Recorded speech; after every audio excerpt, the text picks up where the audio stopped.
La Terre, une planète unique, vivante, constamment en mouvement.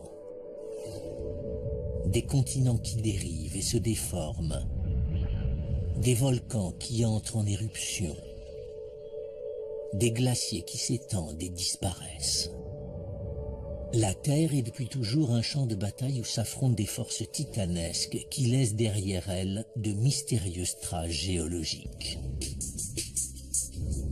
Cet épisode part à la découverte de l'Everest, le point culminant de notre planète. Pour en percer ces mystères, une équipe d'alpinistes se lance dans une périlleuse mission, rapporter des pierres provenant du sommet. Ce voyage dans l'histoire de la formation de l'Everest mettra au jour des fossiles préhistoriques, des cristaux cachés, des climats épiques et d'immenses structures inscrites dans ces montagnes.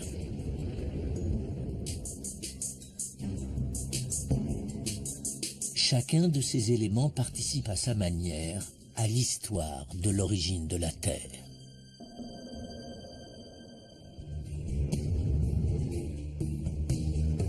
La chaîne de l'Himalaya s'étend sur près de 2500 km en Asie.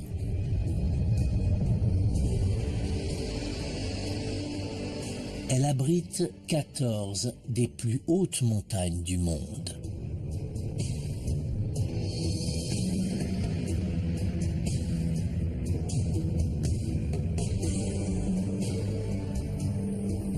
Mais l'une d'entre elles dépasse toutes les autres, l'Everest. Avec ses 8848 mètres, l'Everest est le toit du monde.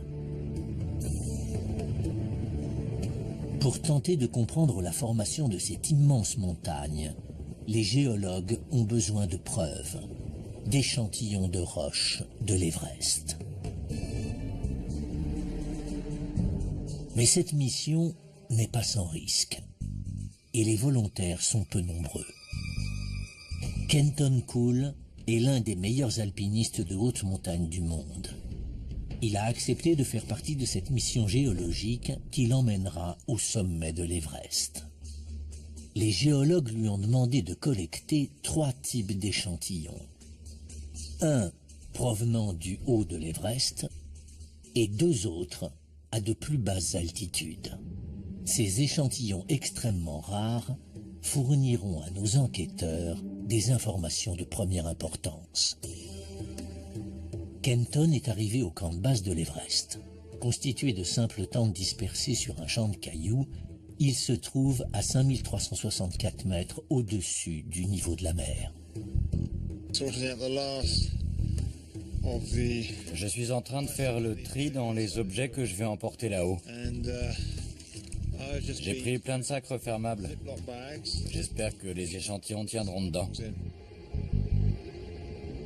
Au cours de ces 5 prochains jours, il grimpera de 3600 mètres, soit 8 fois la hauteur de l'Empire State Building. Kenton se lance dans l'ascension. Il doit d'abord négocier le glacier de Khumbu, un fleuve gelé, entaillé de crevasses profondes de plusieurs centaines de mètres. Cette ascension est pleine de pièges, le glacier étant en perpétuel mouvement. Et des tours de glace menaçant de s'effondrer à chaque instant. Kenton s'attaque maintenant à la partie la plus dangereuse de l'ascension.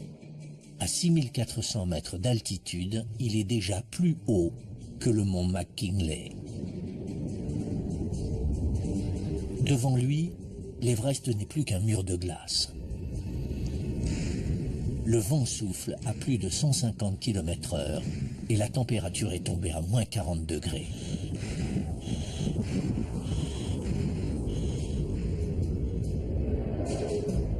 Voilà 4 jours que Kenton a quitté le camp de base. Arrivé à 7900 mètres, il atteint le point où l'Everest se détache du Lhotse, un sommet voisin. Nous sommes au col sud, le camp le plus élevé du monde.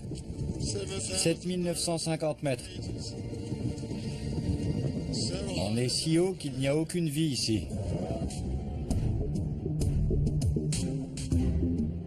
Kenton quittera ce camp à 3 heures du matin et passera le reste de la nuit à escalader le mont dont il espère atteindre le sommet au matin. Il fait nuit noire. Il est 3 heures du matin. Le timing est crucial et les conditions climatiques doivent être optimales. Le sommet n'est accessible que 12 jours par an. Hors de question pour nos alpinistes de laisser passer cette occasion. Kenton met toutes les chances de son côté. Il s'aventure à présent dans ce qu'on appelle la zone de mort. Les alpinistes doivent s'équiper de bouteilles d'oxygène, l'air y étant 3 fois plus rare qu'au niveau de la mer.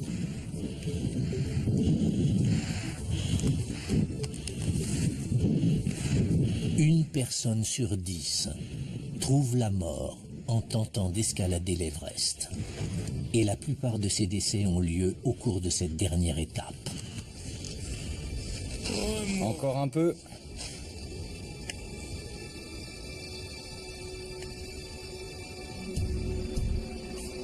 Kenton arrive enfin au sommet de l'Everest.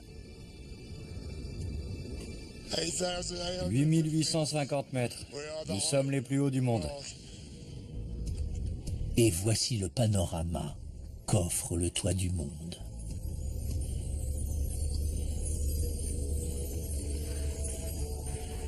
Pour la plupart des alpinistes, ce sommet est le but ultime.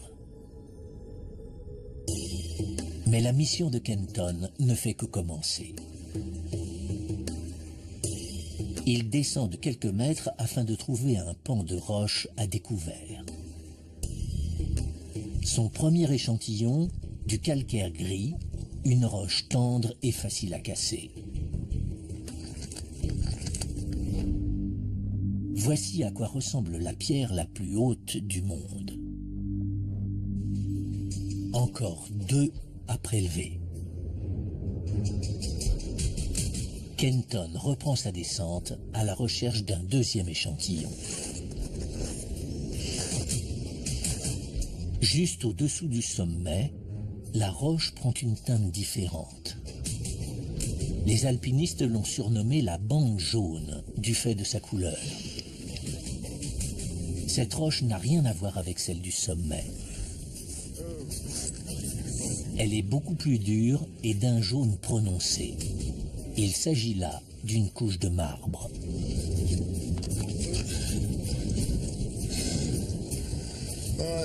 Voici l'échantillon de la bande jaune.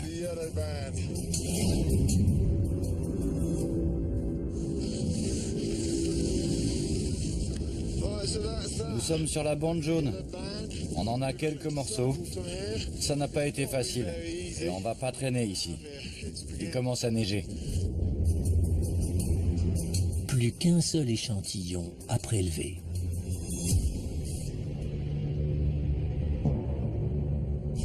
Kenton continue sa longue descente, au bout de laquelle il récoltera un nouvel indice. Il pénètre dans la vallée du silence, taillée en forme de U par le glacier de Khumbu. Depuis des millions d'années s'avance irrémédiablement ce fleuve de glace.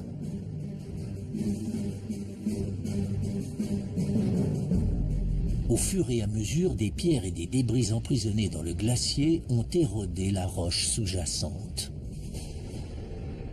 révélant ainsi la base de l'Everest. Le dernier échantillon que Kenton rapportera doit provenir de ce lieu précis, composé de roches blanches, du granit. Nous sommes sur la combe ouest de l'Everest, à 7950 mètres. Je suis juste en dessous d'une des étendues de roches les plus accessibles. J'ai une falaise de granit au-dessus de moi. Cette roche blanche contient une multitude de cristaux. Elle est très dure et ne ressemble ni au calcaire du sommet, ni au marbre jaune.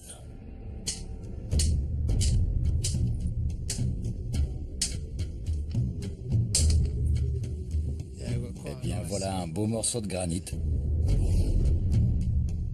Kenton emballe précieusement ces 3 échantillons et se rend à l'université d'Oxford.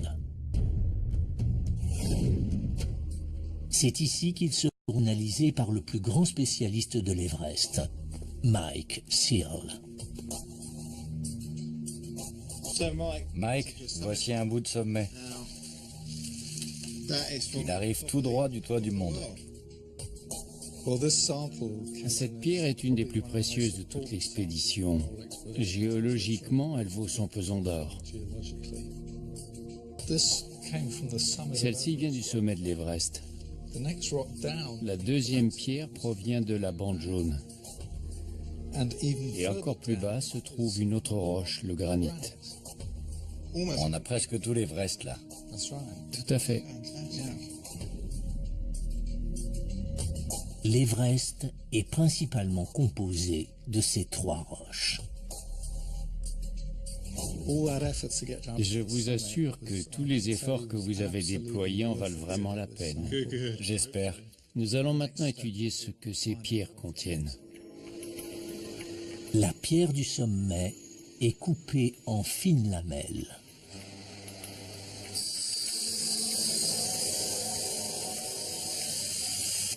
Si fines qu'elles laissent passer la lumière. Alors observons cette lamelle de calcaire du sommet de l'Everest. La plus haute pierre du monde dévoile son secret.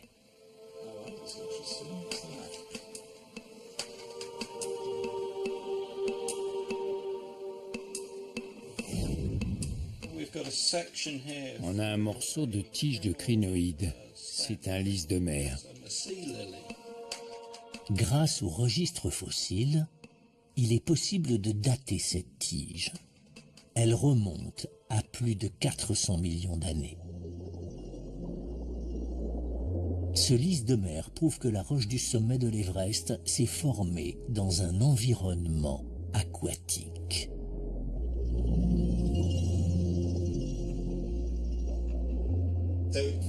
C'est une preuve formelle que cette roche a commencé son existence au fin fond d'une mer. Et quand je me dis que je l'ai trouvée au sommet du monde, au sommet de l'Everest, je trouve ça incroyable. Mais le mystère reste entier. Comment une roche contenant des fossiles marins s'est-elle retrouvée au sommet de l'Everest ? Cette mission a permis de mettre au jour 2 indices sur la formation de l'Everest. Les échantillons révèlent que cette montagne est faite de 3 roches différentes. Et la roche du sommet de l'Everest contient des fossiles marins qui attestent que cette roche a commencé sa vie au fond de la mer. Pour comprendre le mécanisme qui a fait d'un fond marin le sommet de la plus haute montagne du monde, les géologues ont besoin de preuves vieilles de plusieurs millions d'années. De matériaux venant du fond des âges, avant même la naissance de la chaîne de l'Himalaya.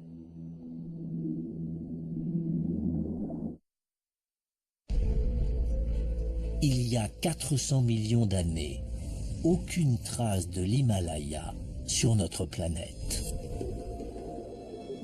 Le lys de mer retrouvé fossilisé au sommet de l'Everest montre que l'endroit où se trouve cette immense montagne était avant recouvert d'eau.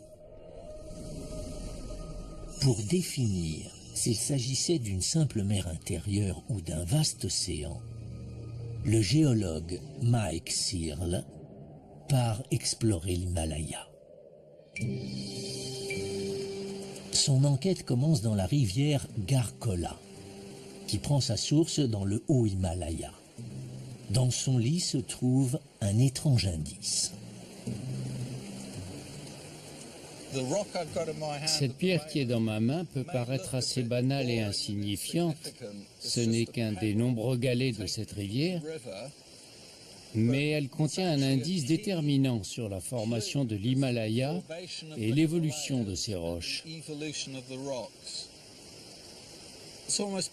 On dirait presque un tour de magie, mais quand on brise cette pierre en deux, ce qu'on trouve à l'intérieur est un fossile absolument magnifique, plus précisément une ammonite. Cette créature préhistorique fait partie de la famille des calmars. Elle est la preuve de l'existence d'un complexe écosystème présent dans les profonds océans. Ce calmar géant naviguait dans les mers qui se trouvaient autrefois entre l'Inde et l'Asie. Et c'est le genre d'indice qui nous fait dire qu'il y avait bien un océan entre ces continents. Mais pour que ces fossiles marins aient atterri tout en haut de l'Himalaya, au sommet de l'Everest, d'immenses forces géologiques ont dû pousser ces fonds marins et les soulever hors de l'eau. Des géologues se sont penchés sur cette question pendant plus d'un siècle. Et c'est dans un endroit surprenant qu'ils trouvèrent un début de réponse. En Antarctique. En 1910, Robert Scott, le célèbre explorateur de l'Antarctique, entreprend une malheureuse expédition vers le pôle Sud. Mais en arrivant au pôle, Scott et 5 de ses compagnons trouvent la mort. Quand leurs corps furent retrouvés, on découvrit dans leurs affaires, étiquetés et soigneusement emballés, des fossiles. Ces fossiles étaient des restes d'une plante appelée Glossopteris.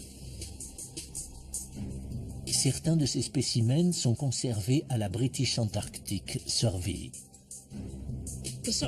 Le Glossopteris est une sorte de plante de la famille des fougères. Et vu les fossiles que nous en avons, des racines, des feuilles, des troncs, les paléontologues pensent que ce Glossopteris était une sorte d'arbre. Les géologues s'aperçurent rapidement que ce fossile était présent un peu partout. En Inde, en Amérique du Sud, en Afrique, à Madagascar et en Australie. Les géologues se retrouvaient maintenant face à un mystère.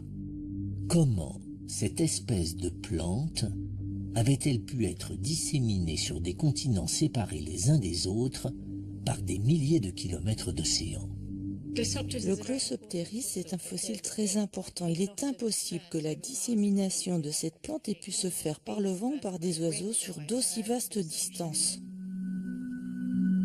S'il est impossible pour le Glossopteris de franchir les océans, alors il ne restait plus qu'une seule solution. À l'époque où ces arbres proliféraient, c'est-à-dire il y a 250 millions d'années, les continents étaient réunis en une seule masse de terre, une sorte de supercontinent baptisé Gondwana par les géologues. Ceci explique donc la répartition du Glossopteris. Mais de violentes forces tectoniques fissurèrent cette masse de terre et la morcelèrent en plusieurs continents. Il y a 80 millions d'années, l'Inde se détacha, elle dériva vers le nord et finit par entrer en collision avec l'Asie.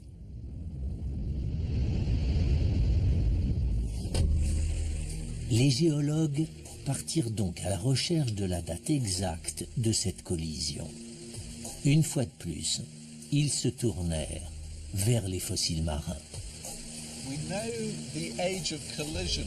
Nous connaissons l'âge de la collision entre l'Inde et l'Asie grâce à plusieurs éléments, mais surtout grâce à l'âge des fossiles marins les plus récents retrouvés le long de la zone de collision. Et ces fossiles ont été datés avec beaucoup de précision. Ils ont 50 500 000 ans. L'Inde s'est détachée de Gondwana il y a 80 millions d'années et est entrée en collision avec l'Asie il y a 50 500 000 ans. Elle a donc parcouru 6400 km en seulement 30 millions d'années, ce qui est extrêmement rapide à l'échelle du temps géologique. Les plaques tectoniques qui poussaient l'Inde vers le nord de l'océan Indien se déplaçaient à une vitesse d'en moyenne 25 à 30 cm par an, ce qui est énorme. C'est cette vitesse qui explique en partie la taille exceptionnelle de l'Himalaya. Parce que, comme dans tout accident, plus la collision est rapide, plus les dégâts sont importants. Ces enquêtes ont révélé deux indices qui prouvent que l'Inde et l'Asie étaient autrefois séparées. Les ammonites sont le signe qu'entre l'Inde et l'Asie se trouvait un océan. Les fossiles de Glossoptéris démontrent que l'Inde faisait autrefois partie de ce supercontinent appelé Gondwana. Il s'agit maintenant de comprendre comment cette collision intercontinentale a pu donner naissance à la plus haute montagne du monde.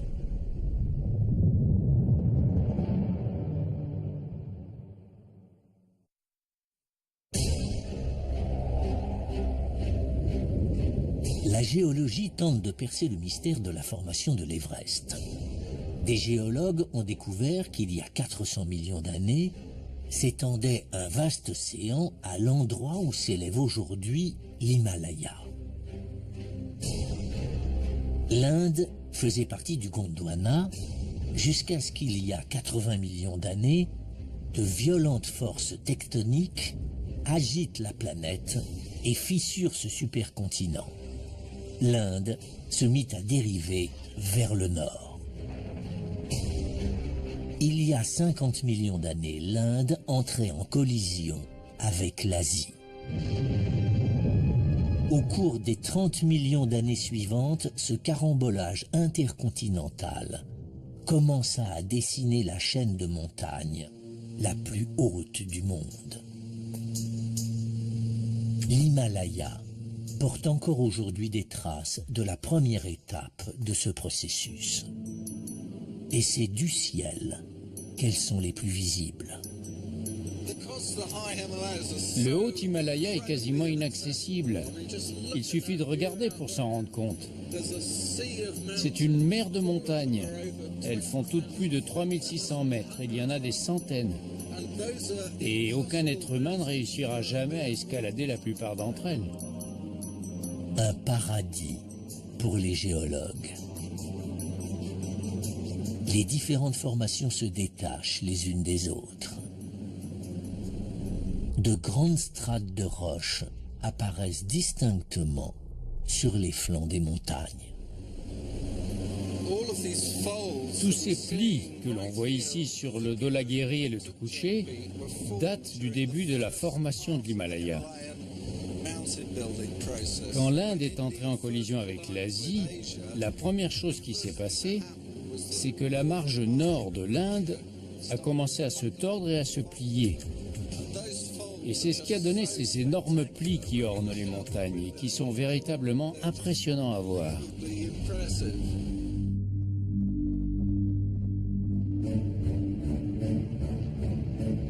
La collision entre l'Inde et l'Asie fut magistrale. La terre et les fonds marins qui se trouvaient au milieu plièrent littéralement sous l'énorme pression exercée par ces continents.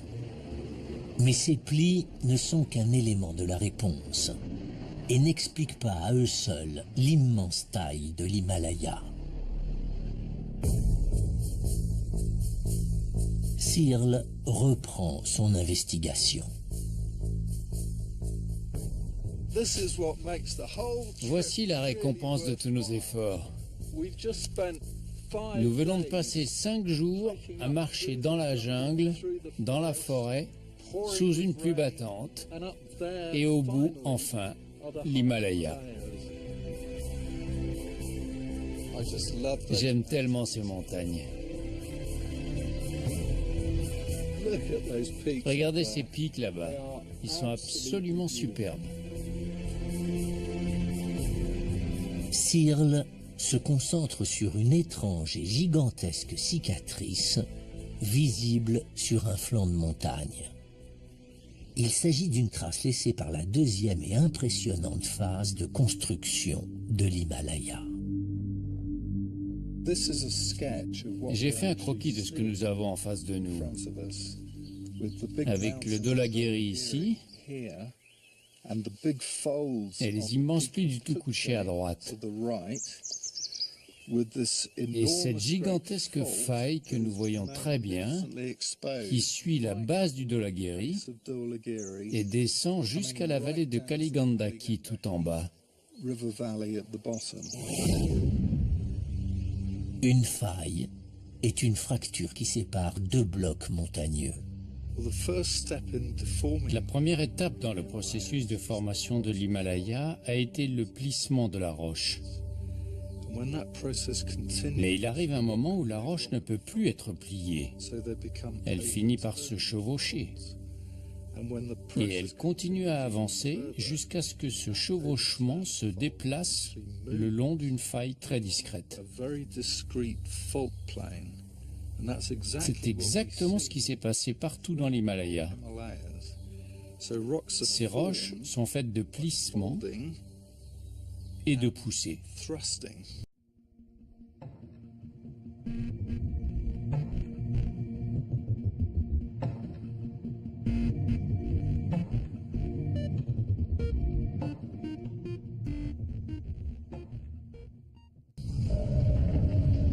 Les couches géologiques ont un point limite de plissement. Quand cette limite est dépassée, les roches se cassent et forment des failles.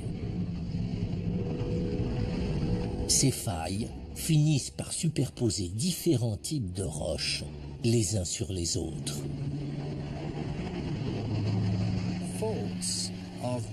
Les failles sont des juxtapositions de deux différentes roches. Et c'est comme ça qu'on retrouve au niveau des gigantesques failles qui entaillent l'Himalaya, le sommet de l'Everest, une couche de calcaire au-dessus d'une couche de marbre. C'est exactement ce qu'ont révélé les échantillons de roches prélevés par Kenton sur l'Everest.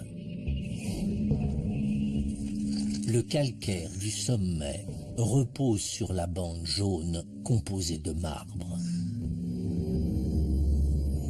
Le sommet de l'Everest est donc le résultat de plis et de failles. Mais ceci n'explique pas encore complètement la taille démesurée de l'Everest. Les géologues en ont conclu qu'il devait y avoir eu une autre force géologique encore plus puissante à l'œuvre.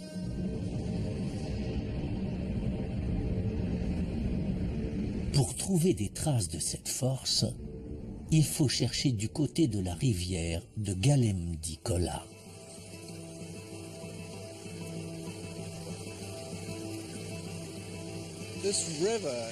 Cette rivière est une sorte de décharge toboggan, puisque toutes les pierres qui se détachent du haut Himalaya au nord arrivent ici et finissent leur course au sud, dans les grandes plaines indiennes. C'est l'endroit idéal pour trouver tous les types de roches qui composent les hautes montagnes du nord. Tout détective sait que pour trouver les indices les plus intéressants, il faut faire les poubelles. Dans ce cas, il s'agit des poubelles des pics himalayens. Voilà exactement ce que je cherchais. C'est un superbe exemple de gneiss qui contient de magnifiques cristaux de dystène allongés et bleus. Le dystène est un minéral précieux pour comprendre la formation de ces roches. Ce minéral parle beaucoup aux géologues. Il nous dit que cette roche a été enfouie très profondément, peut-être à 50 km sous terre, et qu'elle a subi une très forte température et une très haute pression. Suite à la collision, les couches rocheuses se sont élevées, mais certaines ont aussi plongé vers le cœur en fusion de la Terre. La chaleur et la pression ont changé la roche et formé des cristaux de dystène. Une autre pierre de cette rivière donne un nouvel indice quant à ce qui s'est passé dans ces grandes profondeurs. Cette couche blanche est un granit himalayen. Presque tous les hauts sommets de l'Himalaya sont faits de cette roche. Et bien sûr, on retrouve exactement la même à la base de l'Everest. La présence de ces stries blanches nous indique que cette roche a partiellement fondu quand elle s'est retrouvée au contact des fortes températures qui ont accompagné la création de ces montagnes.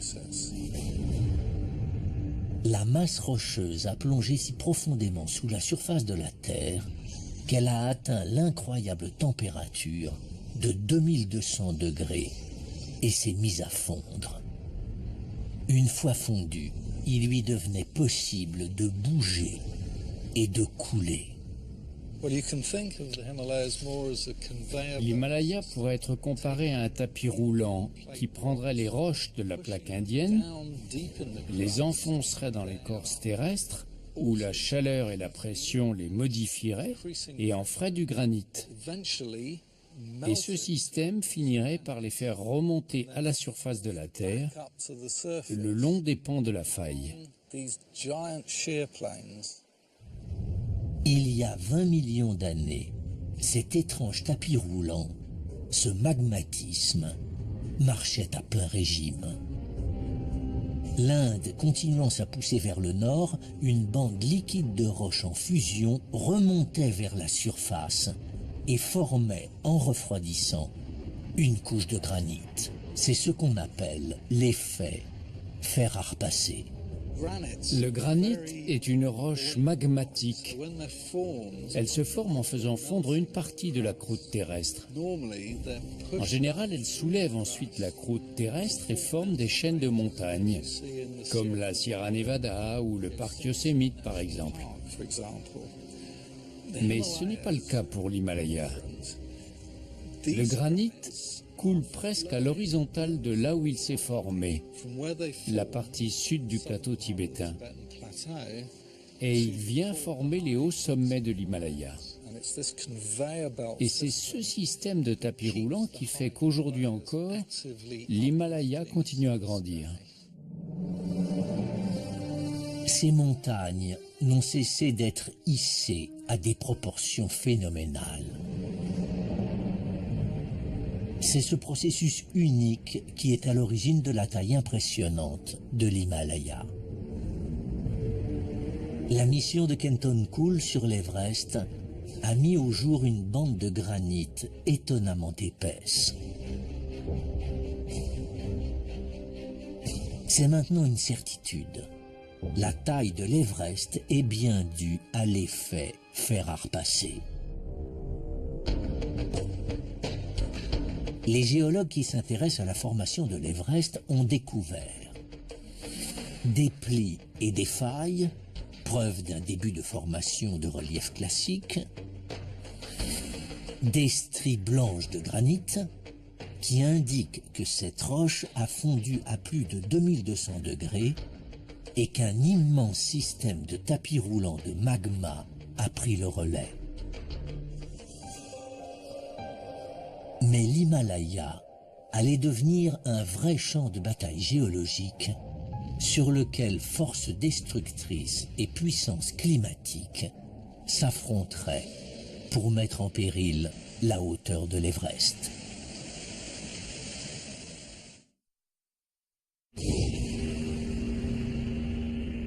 Il y a 400 millions d'années, l'Himalaya commençait à prendre forme au fin fond d'un immense océan. Il y a 50 millions d'années, La Terre se met à trembler quand l'Inde entra en collision avec le continent asiatique. Depuis, d'impressionnantes forces tectoniques ont créé la plus haute montagne du monde. Mais quel sort l'avenir lui réserve-t-il? L'Everest va-t-il continuer à grandir ou rencontrera-t-il plus fort que lui?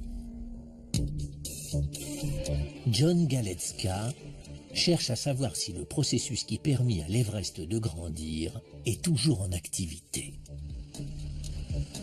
Afin de répondre à cette question, il a sillonné l'Inde et le Népal pour y installer, dans les endroits les plus reculés, des stations GPS.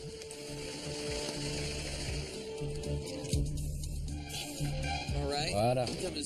La voiture ne peut pas aller plus loin. Il nous reste 3 heures de marche pour arriver tout en haut.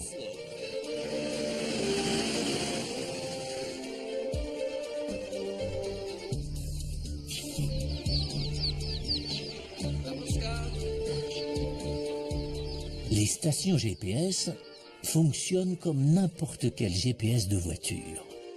Elles captent des signaux émis par des satellites et enregistrent le moindre déplacement de terrain. Cette station GPS fonctionne en continu depuis qu'elle a été installée il y a 5 ans. Et depuis, chaque seconde, mois après mois, année après année, elle enregistre sa position.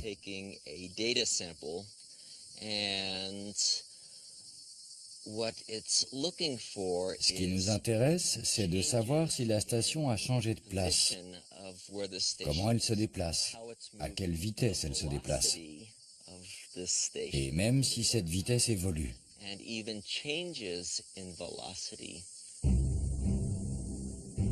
Les données de ces GPS montrent que l'Inde est toujours en mouvement et qu'elle se déplace de 5 cm par an. 50 millions d'années après son entrée en collision, l'Inde continue son voyage vers le nord et s'enfonce sous l'Asie. Ce faisant, l'Everest continue son élévation. Mais cette situation peut avoir de terribles répercussions.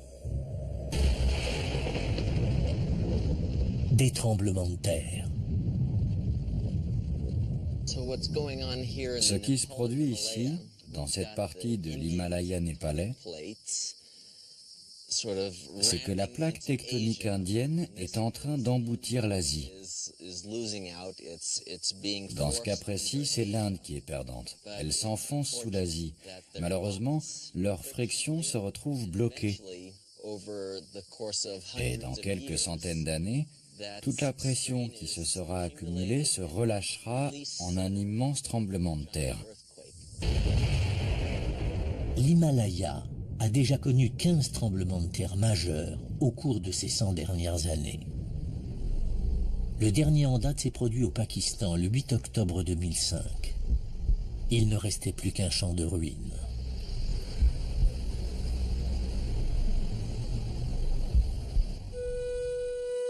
Les études de Galetzka montrent qu'un autre tremblement de terre se prépare. Katmandou, la capitale du Népal, est au beau milieu de la zone de danger. Quand ce tremblement de terre aura lieu, et non s'il a lieu, parce qu'il aura lieu, c'est sûr, les gens vivront plusieurs minutes de terreur. Katmandou sera très fortement secoué. Les immeubles s'effondreront. Il y aura des affaissements de terrain sur les montagnes. La dévastation sera complète.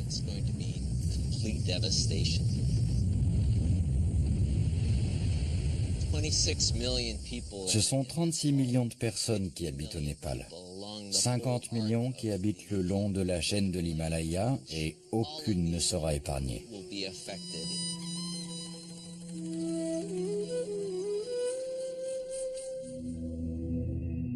Ces terribles tremblements de terre sont les conséquences d'une zone montagneuse encore très active. D'autres preuves attestent que l'Everest continuent à être soulevées. Mais ces montagnes doivent faire face à une seconde force, l'érosion. La nature est constamment en lutte ici, entre l'Himalaya qui continue à grandir et l'érosion. L'érosion est féroce dans l'Himalaya. Elle s'explique notamment par un phénomène bien visible dans un petit village à 500 km à l'est de l'Everest, Cherrapunji.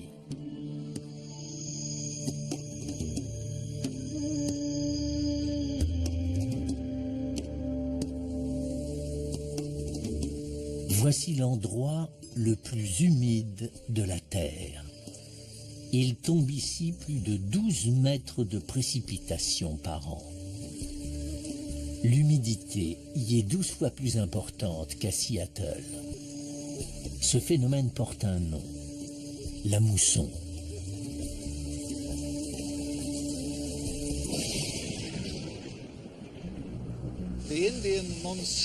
La mousson indienne est un système quasiment unique au monde. Elle est déclenchée par les hautes montagnes, le haut Himalaya et le plateau tibétain. Ce dernier étant est de loin la plus grande région à la plus haute altitude de la Terre. Ce plateau crée un énorme anticyclone au cours des mois d'été qui, par un effet d'appel d'air, attire toute la masse d'air chaud et humide de l'océan Indien. Ce phénomène climatique saisonnier se produit dans toute l'Inde. Des nuages se forment et s'élèvent avant d'être bloqués par les montagnes. Ils se transforment alors en fortes pluies qui inondent toute l'Inde. C'est sur le versant sud de l'Himalaya que les pluies sont les plus abondantes. En pleine mousson d'été, le niveau d'eau de ces rivières peut augmenter de 6 à 10 mètres pendant un orage, par exemple.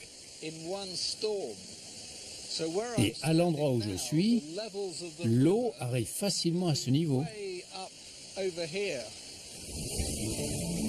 Chaque année, plus de 14 000 milliards de mètres cubes d'eau fraîche, c'est-à-dire de quoi remplir plus de 30 fois le barrage Hoover aux États-Unis, dévalent les pentes de ces montagnes. Cette eau alimente quelques-uns des plus grands fleuves du monde, le Gange, l'Indus, l'Irrawaddy et le Yangtze.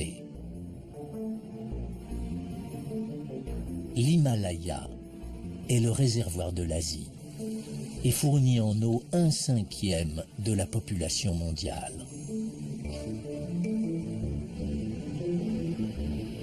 Mais toute cette eau a un effet dramatique sur les montagnes.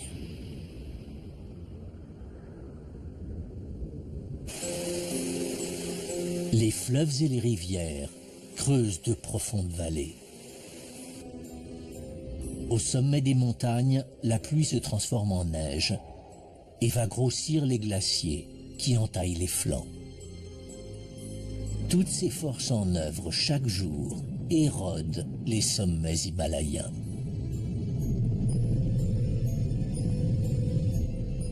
La mousson est d'une telle intensité que les géologues pensent que l'Everest et l'Himalaya subissent une érosion beaucoup plus vite qu'aucune autre chaîne de montagnes au monde.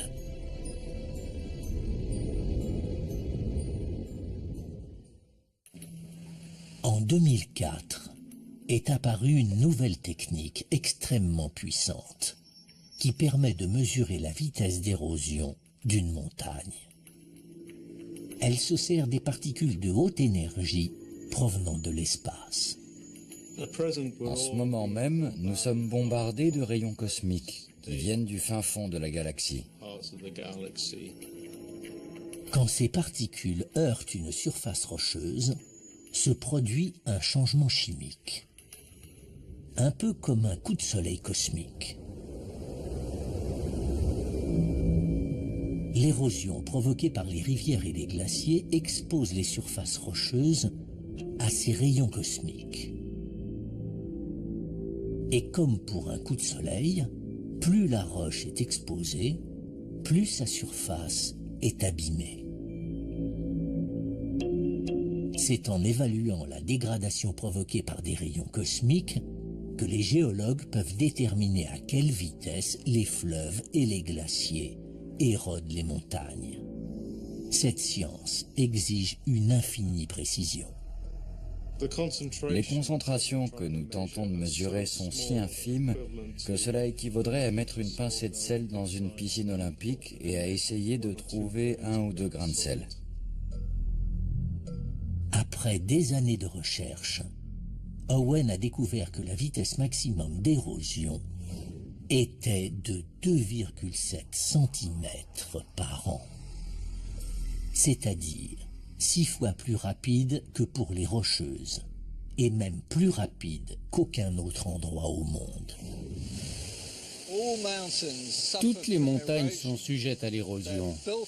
Les forces tectoniques s'occupent de les faire grandir et l'érosion de l'autre côté les grignote. Les Alpes, les Rocheuses, les Andes ont tout un potentiel d'érosion. Mais aucune montagne n'a un potentiel d'érosion aussi élevé que l'Himalaya. L'érosion ici est plus forte que partout ailleurs et la cause principale en est la mousson d'été. La bataille entre soulèvement et érosion est loin d'être finie. Mais elle pose cependant une question. De ces deux forces, qui emporte cette bataille? L'Everest grandit-il ou rapetisse-t-il? En 1999, une équipe de géologues a tenté de répondre à cette question. Ils installèrent une petite station GPS tout près du sommet de l'Everest. 2 ans plus tard, les géologues tenaient leur réponse. L'Everest continue bel et bien à s'élever, à raison de 6 mm par an. La plus haute montagne du monde n'a pas fini de grandir. Cette enquête sur le soulèvement et le mouvement de l'Himalaya a abouti à plusieurs preuves. Les données des GPS montrent que cette chaîne de montagnes très active n'a pas fini de grandir. La datation des rayons cosmiques met au jour que l'érosion de l'Himalaya est beaucoup plus rapide que partout ailleurs dans le monde. Les géologues disposent à présent des outils qui les autorisent à faire des prédictions quant à l'avenir de l'Everest. Cette montagne, ainsi que le reste de l'Himalaya, continuera à s'élever. L'apparition de nouvelles technologies permet de faire de nouvelles découvertes sur l'Himalaya. Une des découvertes les plus récentes révèle que le soulèvement de ces montagnes a été si important qu'il aurait peut-être changé le cours de l'histoire et plongé la planète tout entière dans un froid glacial.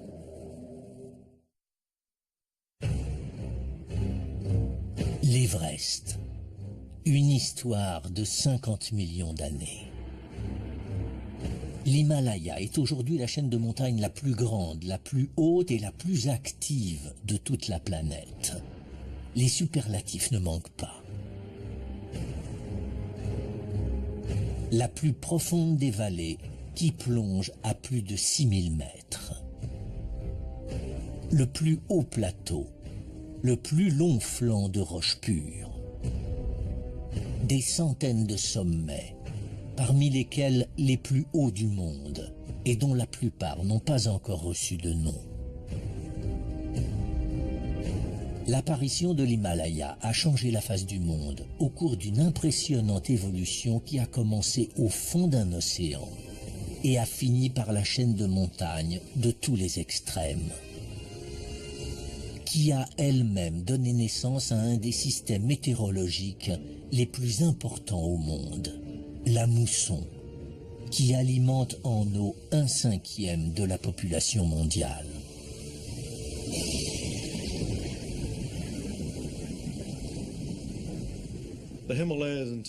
L'Himalaya et le Tibet sont des sujets d'études passionnants pour tout géologue, parce que ce sont des environnements extrêmement actifs et dynamiques, tant au niveau géologique qu'au niveau climatique. Les géologues qui scrutent l'Himalaya ont fait de surprenantes conclusions.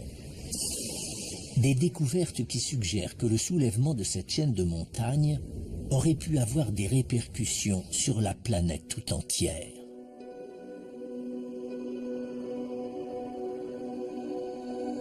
Cette découverte a été faite presque par hasard, alors que des scientifiques se penchaient sur un phénomène qui porte le nom d'altération chimique.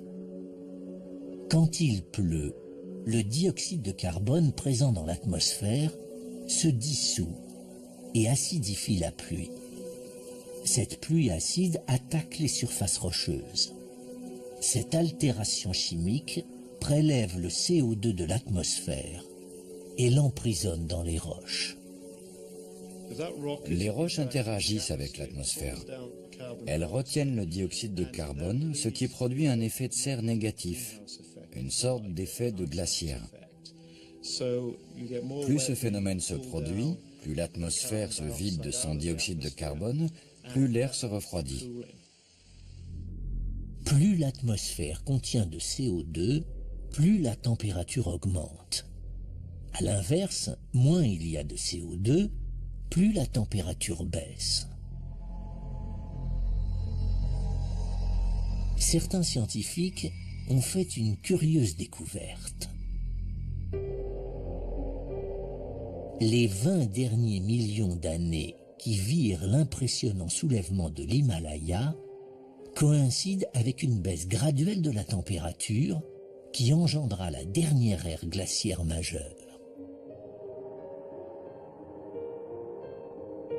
Toutes les pièces du puzzle se mettent en place.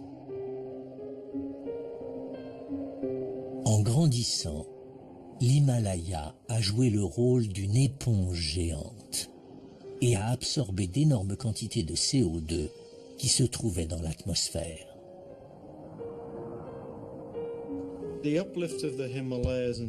Le soulèvement de l'Himalaya et du Tibet et sa conséquence, la diminution de CO2 dans l'atmosphère due aux pluies acides, ont été des facteurs déterminants dans le refroidissement de la planète et dans l'apparition de l'ère glaciaire qui a débuté il y a 2,5 millions d'années. Ce refroidissement fut d'une telle intensité qu'il y a 2,5 millions ans, il contribua à créer une glaciation planétaire. Une période glaciaire qui toucha l'atmosphère de notre planète et modifia le cours de la vie sur toute la surface de la Terre.